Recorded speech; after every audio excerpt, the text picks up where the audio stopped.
Shalom, shalom, shalom. I'd like to start off this video by giving our honor, praises, and glory unto Yahweh, Ba'ashem, Yahushai, Ba'ashem, Acha, Kodash. Double honors to our teachers, the elder apostles, the elder bishops of Great Millstone, teaching and ruling well. Peace, salutations, and blessings unto the hopeful elect of the house of Israel. Lord willing, this will be a quick and edifying lesson. Okay, straight to the point. Okay, so as the title entails, transition of power. Okay, and this is what we're going through in this particular time in history. Okay, we're seeing the downfall of our enemies. And how do we know that? It's according to the prophecies. Okay, according to the prophecies, we can identify the times.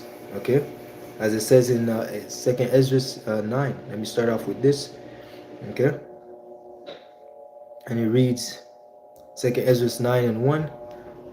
He said unto me, Salakia, he answered me then and said, measure thou the times diligently in itself.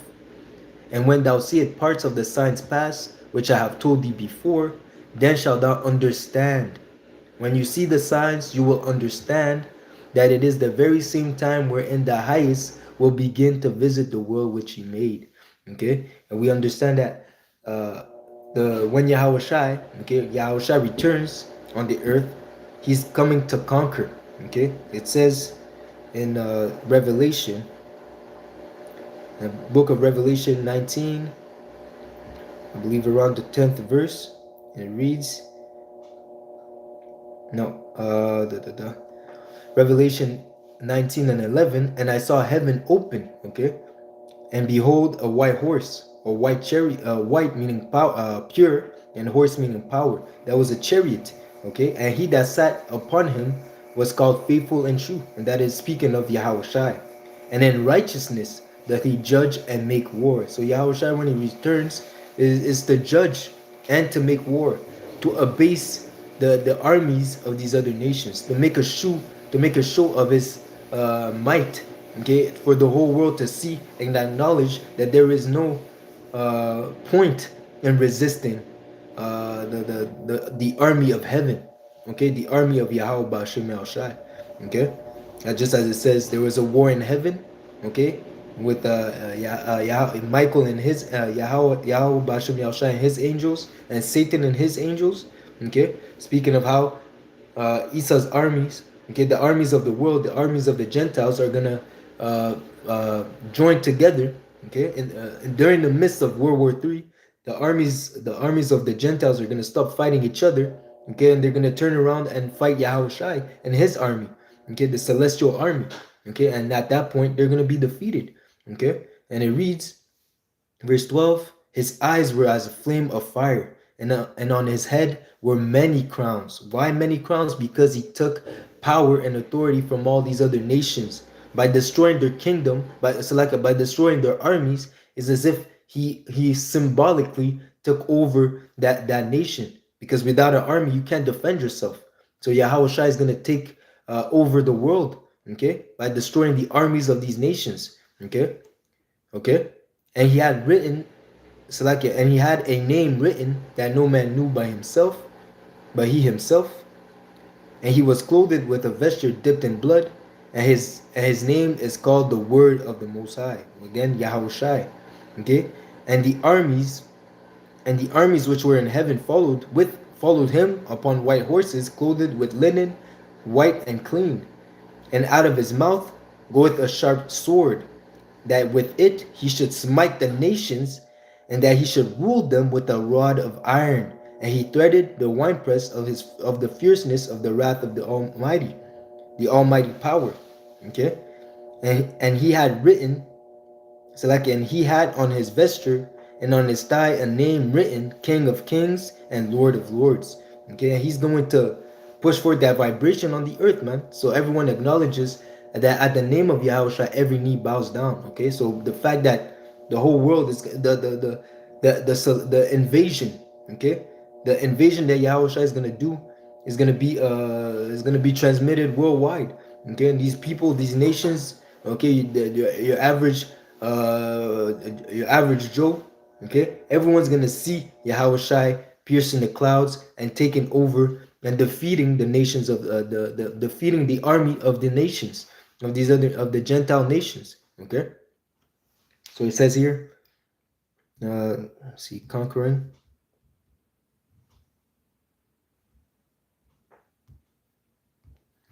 It says here in Revelation 6 and 2,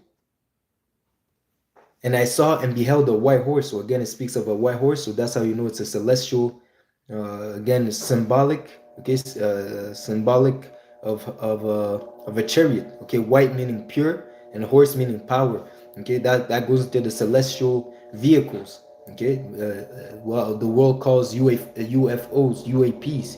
Okay, and it says here, and he that sat on him had a bow, and a crown was given unto him, and he went forth conquering to conquer. Conquering meaning what? Take over. Okay, he took over the nations by destroying their armies. Okay, you see, so the Lord Yahweh Shai is going to take over the world by defeating the armies in the midst of World War III. Okay, to show his might, so that it's evident, to make it clear, okay, that there is no power above Yahweh Ba'ashem Yahushai. Okay, as it says, the horses, the let me bring that up so I don't butcher it. It says here in Isaiah 31,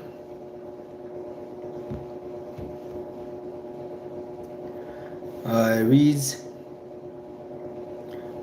Isaiah 31 and 3 to the point. Now the Egyptians are men. And who are the modern day Egyptians? It's the Edomites. Okay, the so-called white man. They are the Egyptians. Okay, so they are men and not God. Okay, and their horse is flesh and not spirit. When the Lord Yahweh shall stretch out his hand, both he that helpeth shall fall, and he that is hoping shall fall down, and they shall all fail together. Okay, so when Yahushua returns, Esau Edom and his gang members, these other nations that associate themselves with Esau Edom for the benefit of the heathens, okay, they're gonna fall together, man. Okay, and again it says that they're men, they're vehicles, they're chariots, they're jets, they're instruments of war. They're not spirit. Okay, they're flesh. Okay, they have limitations that the spiritual vehicles of Yahweh Ba'ashem Yahushai, the weaponry that Yahweh Ba'ashem Yahushai has, does not have those same limits, man. Okay, Yahweh Ba'ashem Yahushai is above. Okay, the little things that he gave unto Esau Edom, his wisdom, okay, it cannot compare to what Yahweh Ba'ashem Yahushai has in store. And these people, they're gonna be surprised. They're gonna acknowledge it, man. But even though the Lord's gonna have to put the spirit in them to fight. Okay, it says that they were afraid, but yet there's fight. Okay, so the Lord is gonna put that fighting spirit in them, even if they're gonna be as scared shitless. Okay, excuse my French. Okay, so that being said, Yahushua is gonna come to conquer. At Yahushua's return, there's gonna be a transfer of power. But again, even before then, Esau Edom, okay, the so-called white man, is gonna lose his grip on the power. He's losing his grip on the power right now. Okay, first of all, because his kingdom is divided. Okay, it says here.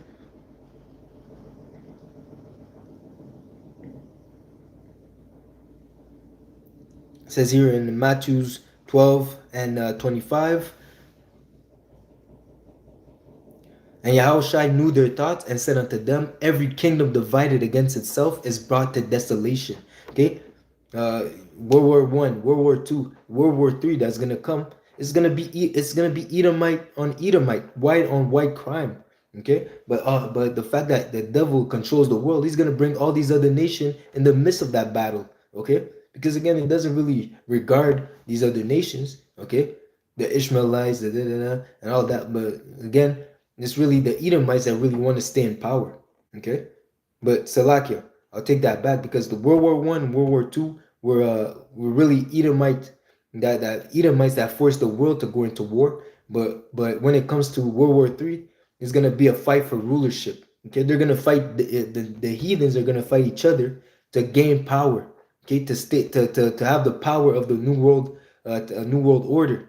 Okay, to have the power of the in the kingdom to come, not knowing that Yahushua will intervene, and as it says, one that was not thought of will wear the crown. Okay, which is Yahushua, and under him the Israelites.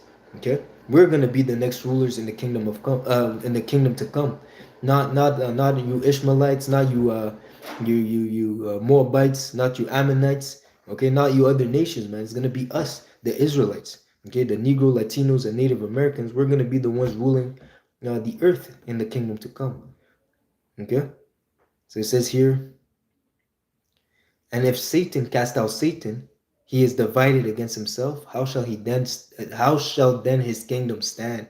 Okay, so they're divided. You're seeing how um, it's gonna be Isa Edom against Isa Edom. Okay, America versus Russia.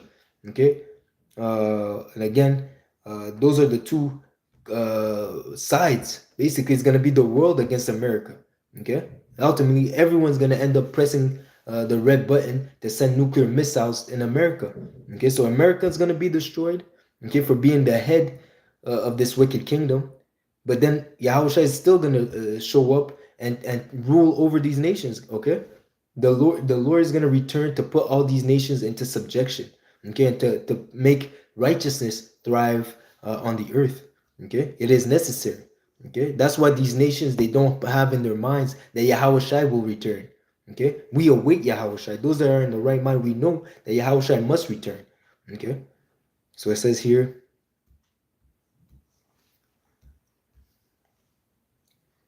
I believe it's in Sirach 10. Bear with me. Translated.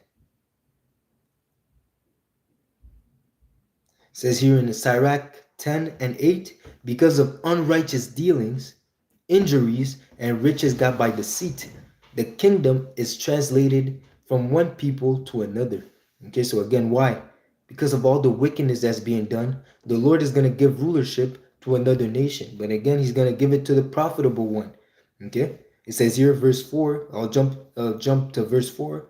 The power of the earth is in the hand of the Lord, Yahweh Bashim El Shai, and in due time, which means the at the end, okay?